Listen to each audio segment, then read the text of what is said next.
This is an analogy I use to explain pacing and graded exposure to people who are hypersensitive to pain, such as those with persistent or chronic pain, or someone who's just really sensitive after a surgery or initial injury.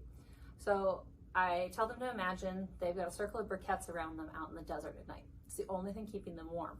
But if you pick up a briquette and hold it, it's going to burn you. So likewise, we have pain to protect us. It's a protective mechanism necessary for our survival. But if it's in really close, there's not a lot of room for movement before we get burned. So I encourage people to touch their pain, to touch and then let go. Kind of like we would move a briquette and then let go before we get burned.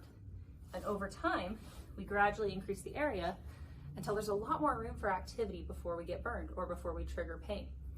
And over time, as that circle gets bigger and bigger, we're not getting rid of it. We still have it there to protect us, to keep us warm on that cold desert night. Likewise, we want our pain system to go off if there is a true threat to our body's survival.